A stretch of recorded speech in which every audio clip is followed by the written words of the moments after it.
Good evening everyone. आज आपके सामने क्विक रिवीजन लेकर acid base and salt chapter का आए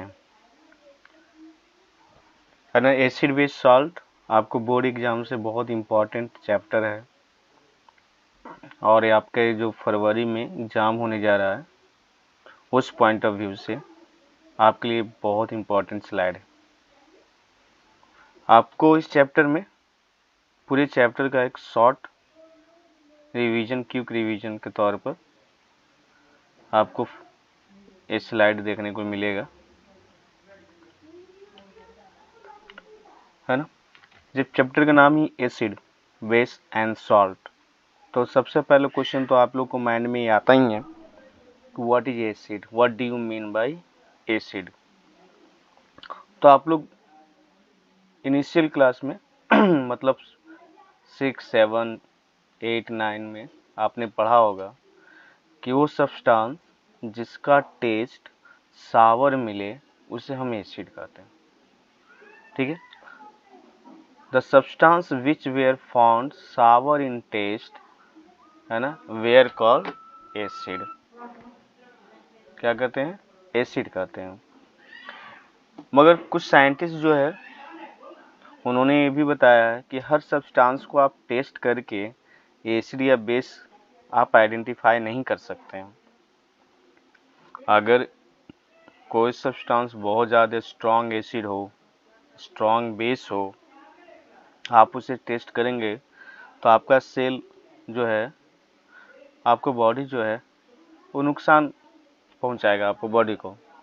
तो इसलिए आर्हेनियस थ्योरी के अकॉर्डिंग जो है ना, एसिड उसे ही कहते हैं जो आपका वाटर में डालने के बाद, है ना, एक्वस फॉर्म में आने के बाद वो सब्सटेंस जो है हाइड्रोजन आयन जो है आपको प्रोड्यूस करे, या आपको वाटर में जो है हाइड्रोनियम आयंस देखने को मिले।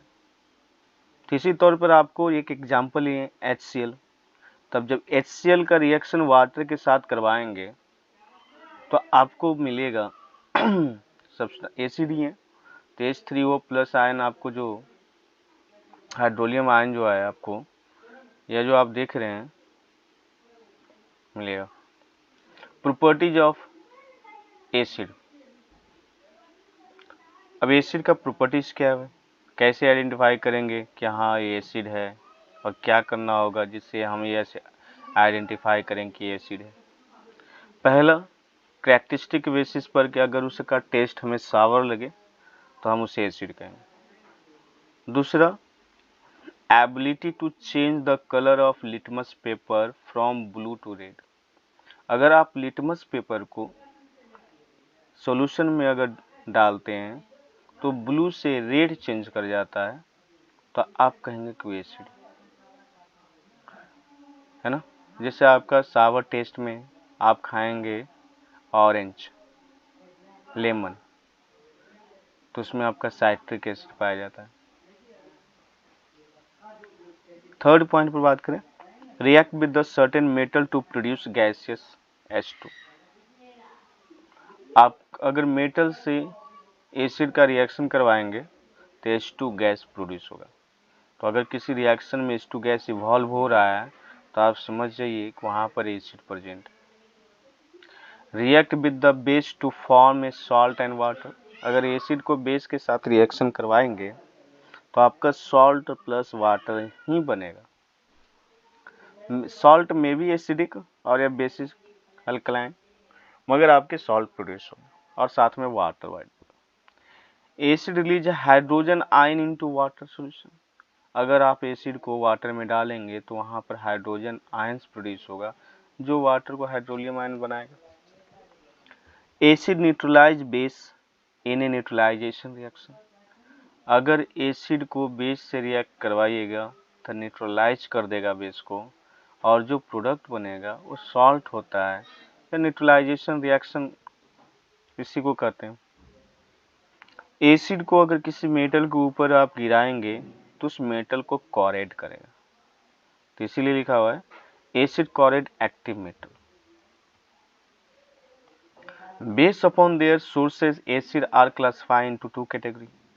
हम जहाँ से एसिड को ऑब्टेन करेंगे उसको हमने दो भाग में बांटे हैं, एक ऑर्गेनिक एसिड, दूसरा इनऑर्गेनिक एसिड। ऑर्गेनिक एसिड उसे कहेंगे जो लिविंग बॉडी से प्राप्त हो, लिविंग ऑर्गेनिज्म से प्राप्त हो। कहाँ से ऑब्टेन हो? लिविंग ऑर्गेनिज्म से, या लिविंग ऑर्गेनिज्म के बॉडी में बने, वहाँ से हम कह सकते हैं या कहते हैं कि ऑर्गेनिक। जैसे आपका चींटी में है, मधुमक्खी में है, आपका स्नेक में है, स्कॉर्पियन में है, ये सब बॉडी में जो होते हैं पाए जाते हैं, ये सब ऑर्गेनिक एसिड कहलाएगा। फल में है, बहुत सारे फल हैं, आपका लेमन है, ऑरेंज है ना, कर्ड है, दूध दही दही है, कर्ड में आपको पाया जाता है। तो ये सब जो है लिविंग ऑर्गेनिज्म से जो ऑब्टेन होता है, इसे हम एसिड कहेंगे, वो भी ऑर्गेनिक एसिड। तो एग्जाम्पल में आपको दिया हुआ टर्टरिक एसिड जो टर्मराइड और ग्रेप्स से मिलते हो, citric acid lemon juice orange से मिलता हो, इसी तरह से बहुत सारे एसिड। इनऑर्गेनिक एसिड उसे कहेंगे जो किसी मेटल से या नॉन लिविंग ऑर्गेनिज्म से ऑब्टेन होता या लेबोरेटरी में तैयार किया जाता है ना, जिसमें ज़्यादा करके इनऑर्गेनिक एसिड में हम लोग यूज करते हैं hydrochloric acid, sulphuric acid and nitric acid. On the basis of pH value and pH paper, and on the basis of pH value के बेसिस पर हम एसिड को कहाँ रखते हैं। तो आपको पता है कि सॉल्यूशन में अगर वाटर में हम एसिड को डालेंगे तो हाइड्रोजन आयंस प्रोड्यूस करता है। तो कंसंट्रेशन जो हाइड्रोजन आयन का होगा उसी के बेसिस पर हम एसिड बेस और साल्ट में ले आते हैं। तो अगर पीएच स्केल पर आप देखेंगे तो 0 से लेकर 14 तक आपका पीएच स्केल मेंशन रहता है। उसमें अगर 7 से बिलो है पीएच वैल्यू किसी भी सब्सटेंस का तो एसिड कहलाएगा, 7 है तो न्यूट्रल कहलाएगा, और 7 से अबव है, अगर वो 7 से अबव है तो बेस कहलाएगा। तो पीएच स्केल पर आप देखेंगे 0 to 14 होता है, मगर हम लोग आप जनरली 1 to 14 कंसीडर कर लेते हैं, मगर 0 to 14 होता है पीएच स्केल। तभी तो आपका 0.5 देखने को मिलता है कॉन्क HCl का या H2SO4 का। तो जितने वैल्यू 7 से नीचे रहेगा उतना ही स्ट्रॉन्ग एसिड, जितने ही वैल्यू आपका छोटा होगा, जितना कम वैल्यू उतना ही एसिड, जितनी ज़्यादा वैल्यू पीएच का उतना ही बेस। तो सबसे कम वैल्यू स्ट्रॉन्ग एसिड, सबसे ज़्यादा वैल्यू स्ट्रॉन्ग बेस होता है। केमिकल रिएक्शन का अगर बात करेंगे, एसिड रिएक्ट विथ मेटल। तो अगर एसिड को मेटल के साथ रिएक्ट करवाएंगे तो आपको सॉल्ट बनाएगा और हाइड्रोजन गैस प्रोड्यूस करेगा। ठीक है, तो मेटल प्लस एसिड क्या बनाएगा? Salt plus hydrogen. तो यहाँ पर सोडियम का कार्बोनेट से हम करवा रहे हैं रिएक्शन, तो सोडियम कार्बोनेट प्लस हाइड्रोजन। तो डायरेक्ट सोडियम कार्बोनेट नहीं बनता है, इंटरमीडिएट प्रोडक्ट है सोडियम बाइकार्बोनेट और plus hydrogen. Metal carbonate and hydrogen carbonate react with acid. अगर हम मेटल कार्बोनेट है सॉल्ट ही, अगर इसका रिएक्शन हम करवा दें किसके साथ? एसिड के साथ, HCl के साथ, तो आपको sodium chloride plus water plus carbon dioxide. ठीक है, सोडियम बाइकार्बोनेट के साथ अगर HCl का फर्दर रिएक्शन हो तब क्या बनेंगे? आपका फिर से यहाँ पर थोड़ा सा एरर है। ठीक है, sodium chloride plus water plus H2O ही बनेगा, यहाँ एरर है, H2O की जगह NaCl ही होगा। Reaction of metallic oxide with acid. Reaction of metallic oxide with acid. तो मेटालिक ऑक्साइड जब रिएक्ट करेगा एसिड के साथ, तो आप देखेंगे यहाँ पर कि मेटल ऑक्साइड प्लस एसिड, तो क्या प्रोड्यूस हुआ, सॉल्ट प्लस वाटर। तो कॉपर ऑक्साइड यहाँ पर मेटल ऑक्साइड है और एसिड में H2SO4 को लिया गया है, तो कॉपर सल्फेट बना है और साथ में वाटर प्रोड्यूस हुआ है। तो ऐसे ऑक्साइड को ना हम बेसिक ऑक्साइड कहते हैं। जो मेटल का ऑक्साइड होता है वो कैसा होता है, बेसिक ऑक्साइड होता है। तो जब एसिड से रिएक्ट करेगा तो क्या बनाएगा, सॉल्ट। नेक्स्ट है reaction of base with metal. अगर बेस का रिएक्शन मेटल के साथ करवाएंगे तो फिर सॉल्ट और हाइड्रोजन गैस ही बन रहा है। तो आप जब बेस के साथ करवाएंगे तो एक एग्जांपल लेते हैं, आपका मेटल हो गया Zn और आपका बेस हो गया NaOH, तो आपका Na2ZnO2 plus hydrogen gas release हुआ। याद रखिएगा यहाँ पर, यहाँ स्ट्रॉन्ग बेस के साथ ही सिर्फ रिएक्शन हो सकता है। NaOH या KOH रहेगा उसी के साथ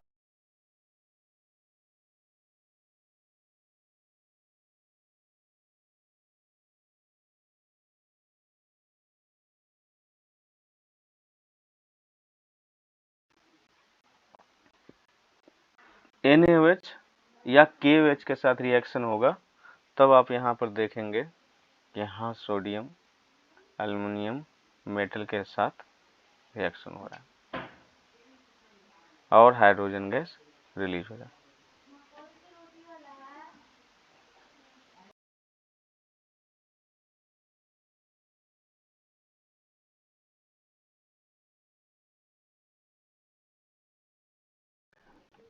reaction of base with acid. Acid और बेस का रिएक्शन हो या स्ट्रॉन्ग एसिड और स्ट्रॉन्ग बेस का, तो न्यूट्रलाइजेशन रिएक्शन कहलाता है और सॉल्ट प्लस वाटर बनेगा। तो अगर आप बेस को रिएक्ट करवाएंगे स्ट्रॉन्ग एसिड से, अगर उसको खत्म करना है बेसिक प्रॉपर्टी, तो स्ट्रॉन्ग एसिड से रिएक्ट करवा दिए तो न्यूट्रलाइज रिएक्शन ऑफ सॉल्ट जो बनेगा वो न्यूट्रल सॉल्ट बनेगा, नाइदर एसिडिक और नॉर बेसिक एल्कलाइन, वो न्यूट्रल सॉल्ट होगा। तो ऐसे रिएक्शन को भी न्यूट्रलाइजेशन रिएक्शन कहते हैं। जैसे आपका स्ट्रॉन्ग एसिड ले लिए HCl और स्ट्रॉन्ग बेस ले लिए NaOH, तो NaCl प्लस वाटर बना, तो ये रिएक्शन आपका न्यूट्रलाइजेशन रिएक्शन कहलाएगा। अगर हम नॉन मेटल ऑक्साइड के साथ बेस का रिएक्शन करवा दें तो सेम चीज है, आपका सॉल्ट बनेगा और प्लस में वाटर रिलीज होगा, सॉल्ट और प्लस में वाटर। तो non metal oxide carbon dioxide ले लीजिए, बेस NaOH ले लीजिए, सॉल्ट जो बनेगा Na2CO3 बनेगा। Use J of acid. Acid को आप कहाँ कहाँ यूज कर सकते हैं, तो बहुत जगह है। एज ए विनेगर आप यूज करते हैं, पिकल्स माँ जो बनाती है किचन अचार जो आप खाते हैं मार्केट में बिकता है, तो खराब इसलिए नहीं होता क्योंकि उसमें विनेगर डाला जाता है और बहुत सॉफ्ट हो जाता है। आप चाउमीन की दुकान पे खाते हैं तो वहाँ पर भी यूज किया जाता है।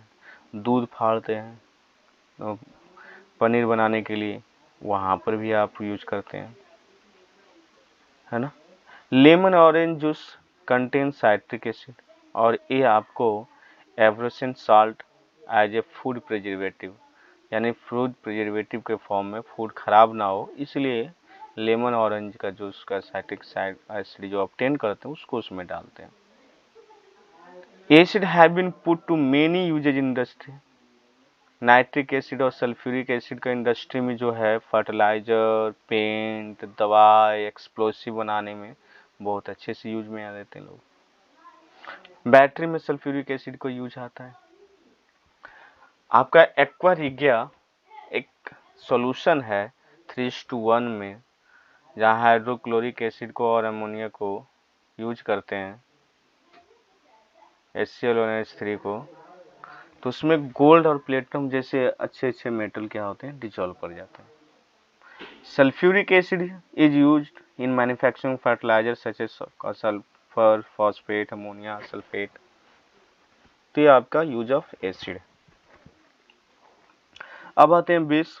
जिस तरह से आप एसिड पढ़ रहे थे कि किसी भी सब्सटेंस को जब वाटर में डालेंगे तो H+ आयंस रिलीज करेगा, तो हम उसे एसिड कहेंगे।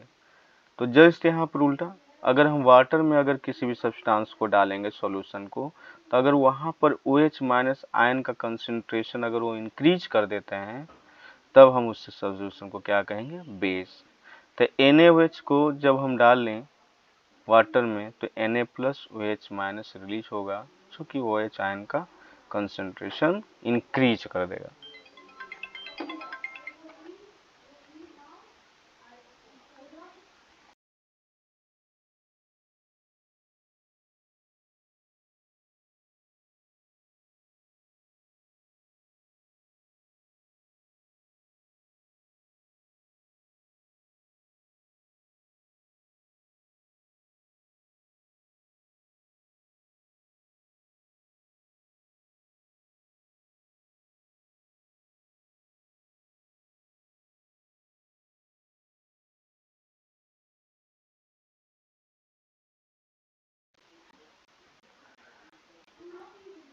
In this reaction, sodium hydroxide dissociate into sodium ions and hydroxide OH ions when dissolved in water, है ना, तो thereby releasing OH ions into solution. There are very few common strong bases and weak bases are. A strong basis क्या है? Strong bases dissociate 100% into the cation and OH ion. जो strong bases होगा वो पूरा का पूरा आपको OH- और जो भी मेटल है वो कटायन के फॉर्म में टूट जाएगा। तो आपका NaOH को OH को जो है ना स्ट्रॉन्ग बेस में रखा गया, और वीक बेस में NH3 हो गया, है ना, मिथाइल अमाइन हो गया, इन लोग के पास OH आयंस है ही नहीं, मगर वाटर में डालने के बाद एक कंबाइन कर जाते हैं, और तब भी ये OH आयन कंबाइन करने के बाद वाटर में डिजोल्व, जब वाटर में डालेंगे इसे NH3 को, तो वाटर के साथ कंबाइन करके OH आयन प्रोड्यूस करते हैं। तो प्रोड्यूस करते हैं तो पूरी तरह से ये नहीं डिसोशिएट कर पाते हैं वाटर को, तो इसलिए वीक बेस। प्रॉपर्टीज क्या है भाई बेस का? Base are usually oxide and hydroxide of metal, है ना, ऑक्साइड या हाइड्रोक्साइड मेटल का जो होता है वो बेसिक नेचर होता है। तो इसका टेस्ट कैसा है? तो बीटर टू टेस्ट, और छुएंगे तो सॉपी टू टच, टच करने पर सॉपी चिकनाहट जैसा। बेस क्या करेगा? तो रेड लिटमस को पेपर को ब्लू में कन्वर्ट करेगा, जो एसिड जो है ना आपका ब्लू लिटमस पेपर को रेड में कर रहा था। Base are characterized by the presence of hydroxyl OH group. Base हम कब कहेंगे? जब सॉल्यूशन में OH आयन कंसंट्रेशन को इंक्रीज कर देगा। बेस अगर एसिड से रिएक्ट करेंगे तो सॉल्ट बनाएंगे और वाटर। और base are corrosive to skin, अगर बेसिक ज़्यादा है तो आप छुएंगे तो आपका स्किन रुखड़ा हो जाएगा, कोरेसिव टाइप का। They should not touch by hand, उसे हाथ से ज़्यादा टच करना ठीक बात नहीं। Chemical property of base, base का केमिकल प्रॉपर्टी क्या? रिएक्शन विथ एसिड, अगर NaOH आपका बेस है स्ट्रॉन्ग, उसका स्ट्रॉन्ग एसिड के साथ रिएक्ट करवा दिए तो वाटर और सॉल्ट बनेगा। When a strong acid and weak base are mixed the resulting salt will be acid. अगर आपका स्ट्रॉन्ग एसिड होगा और वीक बेस होगा तो जो सॉल्ट बनेगा वो स्ट्रॉन्ग एसिड होने के कारण एसिडिक हो जाएगा, और अगर वीक एसिड है और स्ट्रॉन्ग बेस के साथ आप रिएक्शन करवा रहे हैं तो जो सॉल्ट बनेगा वो बेसिक इन नेचर होगा। और दोनों अगर वीक एसिड और वीक बेस है तो जो सॉल्ट बनेगा वो डिपेंड करेगा कि रिएक्टिव स्ट्रेंथ किसका है, उसके वजह से उस तरह से फिर रिलेटिव स्ट्रेंथ के बेसिस पर अगर दोनों एकदम वीक है तो न्यूट्रलाइज हो जाएगा, नहीं तो उसमें से जो थोड़ा सा ज्यादा एसिडिक या बेसिक होगा उस तरह का आपके प्रोडक्ट मिलेंगे। रिएक्शन विथ मेटल, अगर बेस को रिएक्ट करवाएंगे मेटल से तो बताए थे कि अगर मेटल के साथ रिएक्शन करवाएंगे बेस का तो स्ट्रॉन्ग जो आपका बेस होगा वही मेटल से रिएक्ट करेगा, बाकी नहीं। तो NaOH और KOH के अलावा और दूसरा जो है स्ट्रॉन्ग होगा वही करेगा, नहीं तो और कोई नहीं करेगा। अगर नॉन मेटल ऑक्साइड के साथ करवाएं बेस का रिएक्शन तो आपके सॉल्ट बनाएगा Na2CO3 प्लस वाटर। और अगर हैवी मेटल जो है आपका जैसे ZnSO4 सॉल्ट है और साथ में आपका NaOH के साथ रिएक्शन करवा दें तो यहाँ पर आप देख रहे होंगे कि मोर रिएक्टिव एलिमेंट जो है सोडियम Zn को उसके सॉल्यूशन से डिस्प्लेस कर रहा है, तो यहाँ पर PPT प्रेसिपिटेट बना देते हैं। तो ZnOH2 जो है ZnOH जो है 2 ये आपका प्रेसिपिटेट फॉर्म में बनेगा। अगर हम बेस का रिएक्शन करवाएंगे वाटर से तो आयंस टूटेंगे, आयंस के फॉर्म में वो टूट जाएगा। Uses of base, sodium hydroxide को कॉस्टिक सोडा के रूप में यूज किया जाता है, तो आपको मैन्युफैक्चरिंग सॉप साबुन बनाने में, पेट्रोलियम रिफाइनिंग में इसका यूज होता है, मेडिसिन बनाने में, पेपर बनाने में, इस समय में इसका यूज है। कैल्शियम हाइड्रोक्साइड को स्लैक लाइम कहते हैं, ये भी बेस है। तो वाटर आपको neutralize acid in water supply, अगर वाटर में कोई एसिडिक का मात्रा है तो उसमें इसको यूज करते हैं न्यूट्रलाइज करने के लिए। उसी से बहुत सारे आपका यूज मिल जाएगा। बैटरी में भी हम यूज करते हैं बेस को, कॉस्मेटिक इंडस्ट्री में हम यूज करते हैं। तो आप यूजेज पढ़िएगा बढ़िया से। एसिडिटी या alkalinity of solution in term of pH, जैसे आपको बताया था कि कौन एसिड होगा कौन अल्कलाइन होगा, तो पीएच वैल्यू के बेसिस पर डिफाइन किया जाता है।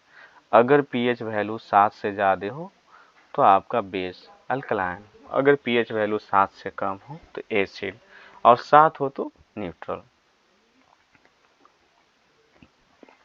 pH in our digestive system, understanding the importance of pH in our life, हमारे लाइफ में pH का कितना इम्पोर्टेंट है ये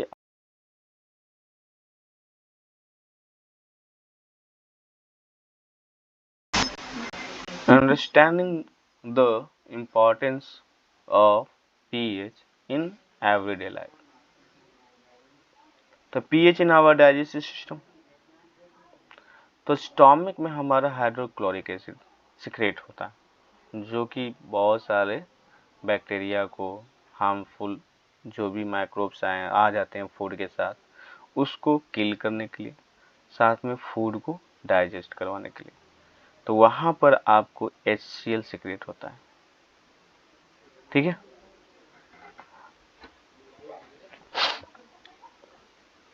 pH change as the cause of tooth decay, आपका दांत जो है खाना खाते हैं तो माउथ में बहुत सारे बैक्टीरिया होता है ना, वो शुगर को तोड़कर फूड में कुछ माउथ में रह जाते हैं तो उसको तोड़कर वो एसिड बनाते हैं, लैक्टिक एसिड।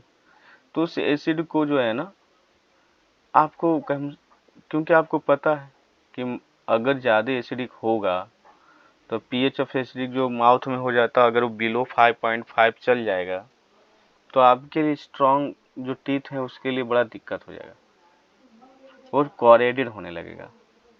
pH वैल्यू अगर 5.5 से नीचे आपके माउथ का हो जाएगा तो कॉरेडेड होकर टूटने लगेगा। क्यों? क्योंकि आपका जो कैल्शियम से बना हुआ है टीथ वो एसिडिक होने के कारण उसमें आपका टूट जाएगा। तो इसलिए क्या करते हैं, टूथब्रश से साफ करते हैं। क्यों? टूथब्रश जो आप यूज करते हैं उसमें बेस होता है और बेसिक नेचर होता है, तो एसिड बेस का रिएक्शन होता है तो आपके माउथ में जो एसिडिक बना है खाना जो बैक्टीरिया बनाया था वो न्यूट्रलाइज रिएक्शन हो जाएगा, इसलिए आपका टीथ जो है क्लीन हो जाता है, साफ हो जाता है और हेल्दी रहेगा। Soil pH and plant grow, scientist लोग भी सॉइल का चेक करवाते हैं, फार्मर लोग साइंटिस्ट से सॉइल का चेक करवाते हैं और उसके अकॉर्डिंग वो क्या करते हैं अपने फर्टिलाइजर डालकर, अगर एसिडिक सॉइल हो रखा है तो उसे न्यूट्रल करने की कोशिश करते हैं और अगर ज़्यादा बेसिक सॉइल हो रखा है तो उसको कम करने की कोशिश करते हैं। और जो सॉइल रेंज होना चाहिए 7 के आसपास, उसमें लाने की वो कोशिश करते हैं। और नहीं तो अगर ज़्यादा एसिडिक होगा या बेसिक होगा तो कोई भी क्रॉप्स वहाँ अच्छे से कल्टीवेट नहीं कर पाएंगे। तो इसलिए सॉइल का भी पीएच चेक करवाते हैं किसान लोग, इसलिए बहुत ज़रूरी है। एनिमल का बात करें तो हमारे बॉडी जो है ना नैरो पीएच रेंज में वर्क करता है, 7 से लेकर 7.8। अगर इससे ज़्यादा होगा तब भी हमारे लिए दिक्कत है, इससे कम होगा तब भी हमारे लिए दिक्कत है। तो पीएच जो है रेन वाटर का बात करें तो 5.6 होता है, जो कि एसिडिक होता है। तो बहुत ज़्यादा एसिड रेन का अगर बात करें, अगर कोई भी रेन 5.6 के नीचे आ जाए तो एसिडिक रेन जो है वो पीएच वैल्यू का क्या करेगा, रिवर वाटर का बढ़ा देगा। और जब रिवर वाटर का पीएच लेवल बढ़ जाएगा तो जितने भी रिवर में एक्वाटिक ऑर्गेनिज्म हैं उनको वहाँ पर सरवाइव करना बहुत मुश्किल हो जाएगा। तो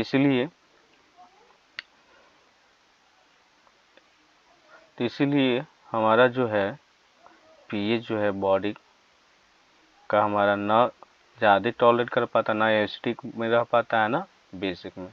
आपका बहुत ही छोटे से नैरो पीएच वैल्यू है, उसी में हमारा बॉडी बहुत अच्छे से ग्रो करता है। 7 से लेकर 7.8 है। नेक्स्ट है आपका सॉल्ट। तो बहुत सारे सॉल्ट हैं जिसमें आप कॉमन सॉल्ट जो है बहुत अच्छे से जानते हैं, सोडियम क्लोराइड। तो आप ये जो स्ट्रक्चर देख रहे हैं सोडियम क्लोराइड का, तो एक सोडियम को ना आप देखेंगे तो यहाँ बहुत सारे क्लोरीन से घिरा हुआ रहता है इस तरह से, और एक क्लोरीन को देखेंगे तो इसी तरह से बहुत सारे सोडियम से घिरा हुआ रहता है। तो इस तरह से जो स्ट्रक्चर आप देख रहे हैं, ये आयनिक स्ट्रक्चर है लैटिस फॉर्म में, इस सॉल्ट को जो है ना सॉलिड फॉर्म देता है। तो आप जो देखेंगे कि on the basis salt that has a neither hydrogen or nor hydroxide in its formula, sodium chloride is called normal salt, और salt are classified on 2 bases। तो नॉर्मल सॉल्ट जो है आपका कॉमन सोडियम क्लोराइड है, और उसी के basis पर सॉल्ट को ना 2 कैटेगरी में रखा गया, on the basis of acid और on the basis of bases from which they obtain. वो सॉल्ट एसिड से ऑब्टेन हुआ है कि बेस से हुआ है, इसके बेसिस पर। तो हम सबसे पहले एसिड से जो ऑब्टेन हुआ है उसके बेसिस पर ले लेते हैं हम। तो सोडियम क्लोराइड जो देख रहे हैं, ये सोडियम क्लोराइड सॉल्ट मतलब क्लोराइड सॉल्ट मतलब स्ट्रॉन्ग बेस NaOH का रिएक्शन किससे करवा दीजिएगा, HCl से, तो NaCl प्लस वाटर रिलीज हो जाएगा। उसी तरह से सल्फेट सॉल्ट का बात करेंगे तो सल्फेट प्रोडक्ट में रहेगा। जैसे इसमें देखिए सल्फ्यूरिक एसिड का रिएक्शन किसके साथ हो रहा है, वाटर के साथ। तो आपका जो सॉल्ट बन रहा है मेटल के साथ वो सल्फेट है, तो इसलिए इसका नाम क्या पड़ गया, सल्फेट सॉल्ट। अगर हम बेस के बेसिस पर करेंगे तो बेस के बेसिस पर आप देख रहे हैं सोडियम हाइड्रोक्साइड NaOH का रिएक्शन अगर हम करवाएंगे तो जाहिर सी बात है कि सोडियम सॉल्ट मिलेगा। उसी तरह से पोटेशियम हाइड्रोक्साइड को रिएक्ट करवाएंगे तो पोटेशियम सॉल्ट मिलेगा। तो हम एक ले लेते हैं प्रिपरेशन ऑफ सोडियम हाइड्रोक्साइड। तो सोडियम हाइड्रोक्साइड को ना बेस को प्रिपेयर जो करेंगे आपको कैस्टर कैलनर प्रोसेस के थ्रू करेंगे।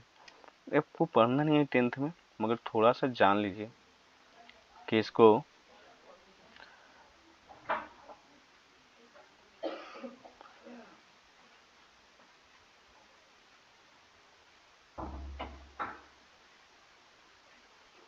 आपको जो पढ़ना है हम वही करवाते हैं, फालतू के इस वीडियो में उन लोगों को क्यों जिक्र करें। वॉशिंग सोडा, जिसका आप जानते हैं chemical name sodium carbonate. Formula क्या है इसका, Na2CO3.10H2O। कॉमन नेम क्या है, वॉशिंग सोडा। इसको बनाने में रॉ मटेरियल क्या लगता है, sodium chloride, limestone, ammonia and water. कैसे बनाएंगे भाई, तो पहला है कि ब्रांड सॉल्यूशन का रिएक्शन हम अमोनिया से करवाएंगे। पहला स्टेप क्या है, सेचुरेशन ऑफ ब्रांड सॉल्यूशन का रिएक्शन किससे करवाएंगे, अमोनिया से करवाएंगे। दूसरा क्या है, कार्बोनेशन करवाएंगे। कार्बोनेशन मतलब कि अमोनिया जो था NO3 उसका रिएक्शन हम कार्बन डाइऑक्साइड और वाटर के साथ करवाएंगे। The saturated branch solution by ammonia is taken to the carbonating tower where it is sprayed down. Carbon dioxide gas is passed through it and reaction takes place leading to the tower leading to the formation of sodium bicarbonate। तो ये आपका sodium जो bicarbonate बना है इसी को कहेंगे carbonation process, जिसमें आपका सोडियम बाइकार्बोनेट बने। थर्ड क्या है, फिल्ट्रेशन। फिल्ट्रेशन में क्या करेंगे, सोडियम बाइकार्बोनेट को हम वाटर से फिल्टर कर लेंगे और बाकी है ना, देन उसको क्या करेंगे, सुखा देंगे, ड्राई फॉर्म में ले लेंगे। कैल्सिनेशन, आपको पता है कैल्सिनेशन प्रोसेस, ड्राई क्रिस्टल जो सोडियम का बाइकार्बोनेट हम लोग लिए हैं उसको क्या करेंगे, रोस्टेड करेंगे सिलेंडर में ले जाकर, है ना, जहां पर सोडियम बाइकार्बोनेट को हीट करेंगे। एब्सेंस ऑफ ऑक्सीजन, बिना ऑक्सीजन के हम उसको क्या करेंगे, हीट करेंगे। जब हीट करेंगे तो सोडियम कार्बोनेट बनेगा, कार्बन डाइऑक्साइड गैस रिलीज होगा, साथ में वाटर गैस के फॉर्म में रिलीज होगा। और जब ये कार्बन डाइऑक्साइड सोडियम कार्बोनेट मिलेगा तो इसे हाइड्रस फॉर्म कहते हैं। क्यों, क्योंकि इसके साथ वाटर नहीं है, तो इस अनहाइड्रस फॉर्म है, तो इसको जब हाइड्रस फॉर्म में लाने की कोशिश करेंगे तो रिक्रिस्टलाइजेशन प्रोसेस के थ्रू तो आप इसको वाटर के साथ रिएक्ट करवा दें। जब वाटर के साथ रिएक्ट करवाएंगे Na2CO3 10H2O तो आपको यहाँ पर वॉशिंग सोडा मिलेगा 10H2O। अगर ये 10H2O नहीं लगा हुआ है तो इसको वॉशिंग सोडा नहीं कहेंगे, अनहाइड्रस फॉर्म कहेंगे, सोडियम कार्बोनेट। वॉशिंग सोडा का यूज क्या है, साफ सफाई में, लॉन्ड्री प्रोसेस में, वाटर को सॉफ्ट करने में, हार्ड वाटर को सॉफ्ट करने में, सॉफ्ट मैन्युफैक्चरिंग इंडस्ट्री में, ग्लास मैन्युफैक्चरिंग इंडस्ट्री में, बोरेक्स मैन्युफैक्चरिंग इंडस्ट्री में यूज किया जाता है, टेक्सटाइल में, पेपर में, पेंट इंडस्ट्री में इसे यूज किया जाता है, और साथ में आपको लेबोरेटरी में ऑर्गेनिक कंपाउंड सिंथेसाइज करना है। Next, bleaching powder. Bleaching powder जो है आपको action of chlorine on dry slack lime. अगर ड्राई स्लैक लाइम जो आपका कैल्शियम हाइड्रोक्साइड है इसका रिएक्शन किसके साथ करवाइए, क्लोरीन के साथ, तो ये कैल्शियम ऑक्सी क्लोराइड बनाएगा, ठीक है, प्लस वाटर रिलीज होगा। तो आप यहाँ पर जो देख रहे हैं ये COCl2 होना चाहिए,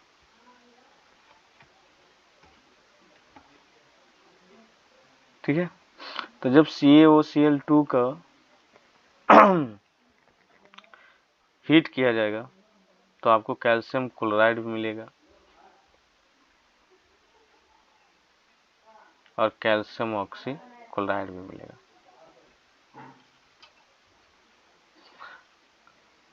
लेबोरेटरी में हम इसको कैसे बनाते हैं, कैल्शियम हाइड्रोक्साइड को क्लोरीन गैस के साथ रिएक्शन करवाइए, कैल्शियम ऑक्सी क्लोराइड साथ में आपका वाटर प्रिपेयर हो जाएगा।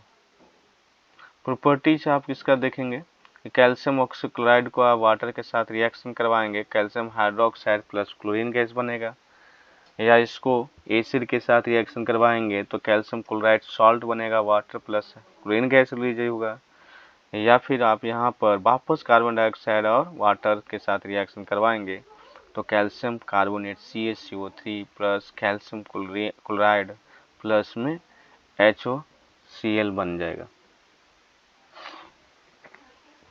तो आप रिएक्शन देख रहे हैं, तो इसका कुछ यूजेज आपको याद रखना होगा।